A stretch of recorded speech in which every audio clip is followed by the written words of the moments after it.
Good evening, everyone. Peace and blessings to you. My name is Reverend Leah Alvarado. I'm with New Thought Northern Colorado Center for Spiritual Living. Welcome to the Season for Nonviolence. We come together every day for a total of 64 days to practice a new principle of peace and nonviolence based on the legacy of Mahatma Gandhi and Martin Luther King. So glad that you've joined me today. Today is day 34, and our topic is honoring the opinions of others. Gandhi said this: "Differences of opinion should never mean hostility.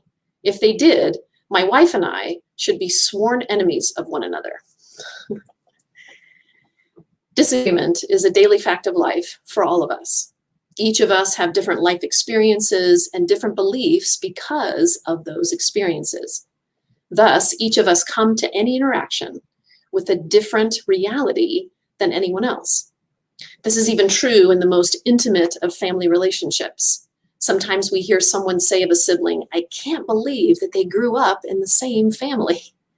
Well, of course they didn't. Each of us, because of our placement in sibling order, the age of our parents, when we were children, the changing health, financial situations, and other factors, grow up in unique circumstances. They may be similar to our siblings' experiences, but they are not the same. Because of that, even in those close family relationships, individual experiences, beliefs, therefore, because all of that is different, the reality that each person experiences is different. It's out of these differences that individual truths arise. But these are not truths in the absolute sense. They are rather opinion, because they are based on unique individual experiences and beliefs. They are unique opinions. This is really important to understand. We each have our own unique opinions based on beliefs arising out of our own personal experiences. They're not universal truths.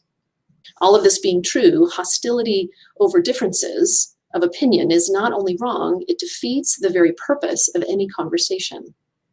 When we are interacting with those we disagree with, our disagreement is based upon opinions formed by a lifetime of experiences. There is no right or wrong, there is only different. Nonviolence asks us to recognize that it's just that, different, and to find common ground.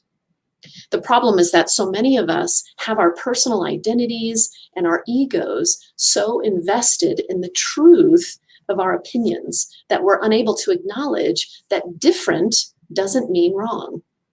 Unfortunately, it seems that the closer the relationship, the more we have invested in our stories and opinions. Thus, we see people treating their family members with more hostility and violence than they would ever dream of doing in the outside world. Nothing could be more destructive.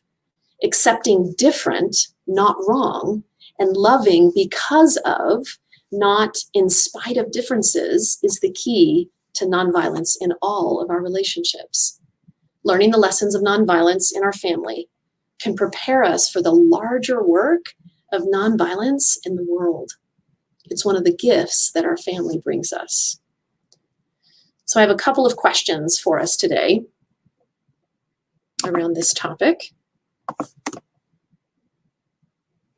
The first question that I put in the chat: when have you been upset because someone held a different opinion than yours? We've all been there. We've all experienced that, and you could feel the heat rising in our bodies when someone is just holding that different opinion, and we believe that we're right and they're wrong. As humans, we've all experienced that. There are times when we value someone else's opinion and we don't take offense to it at all. But there are other times when we get that, our heat gets going, and we feel some disdain, some upset. So when have there been times in your life when that's happened? Maybe for some of you it's been recently, when you've experienced that. And how did that feel? How did it feel in your body? You know, sometimes we're not even aware of what's going on in our bodies, and we experience these things, and we're not aware how that energy moves through us. The next question is, what have you believed?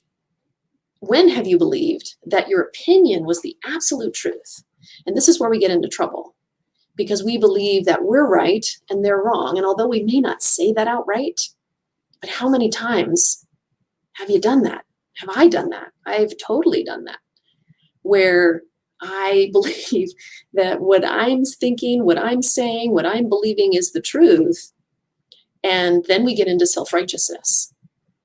Yeah, that's when we move into that place of I'm right, they're wrong.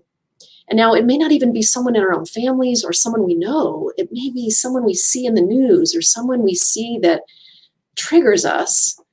We may have never met them, but when we see their face on the news, yeah, we know we're right.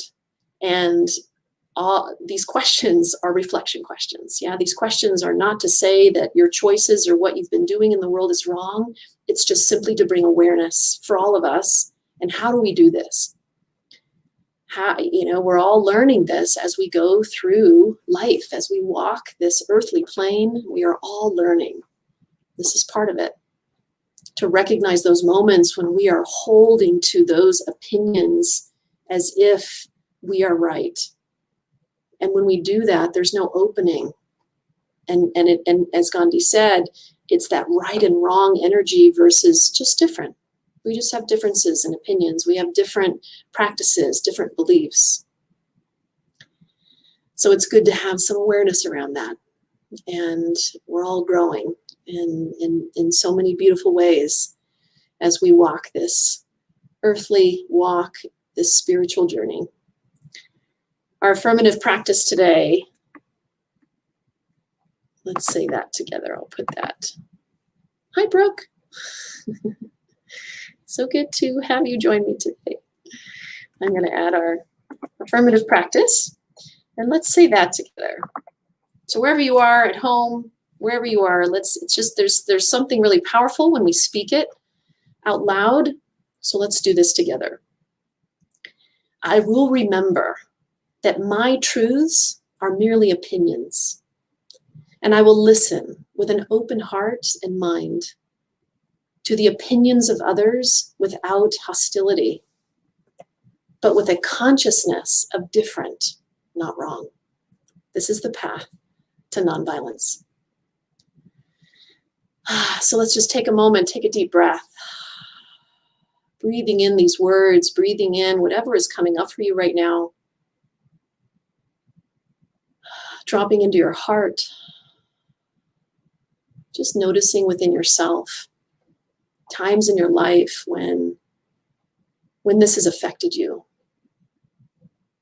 And again, maybe this is what you're going through right now. Just notice how it feels in your body. Notice the energy. Notice where it lands in your body.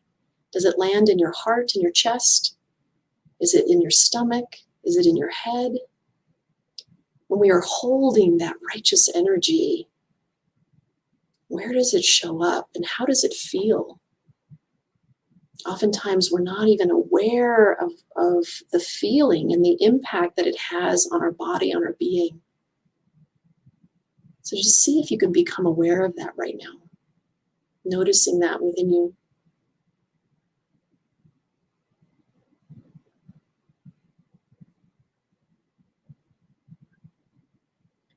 And as you notice that, bring some love to that place. Send some love to that place within you, those times, those moments in your past that you might be remembering right now. Because this isn't an opportunity to make yourself wrong. This isn't a time to judge yourself for these moments of self-righteousness, these moments when you are holding to your opinions and not honoring others. It's just to love ourselves more for this journey that we're on, for the growth that we continue to experience, for the expansion of our consciousness. This is always going on. And so it's just beautiful opportunities to just love ourselves more. And as we do that, we create a greater space to be that presence of peace and nonviolence in our families, in our communities, and in the world.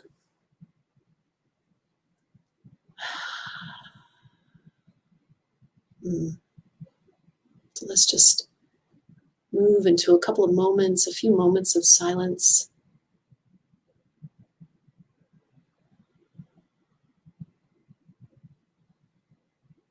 Feeling that love in your heart for yourself.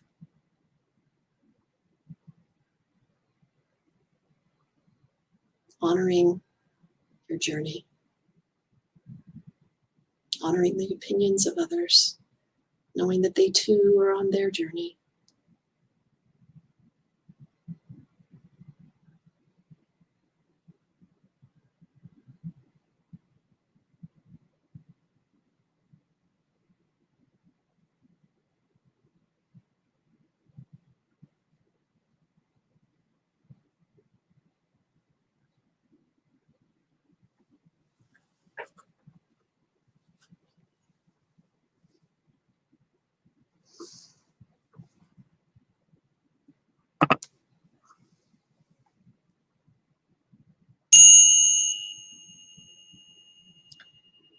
So gently coming back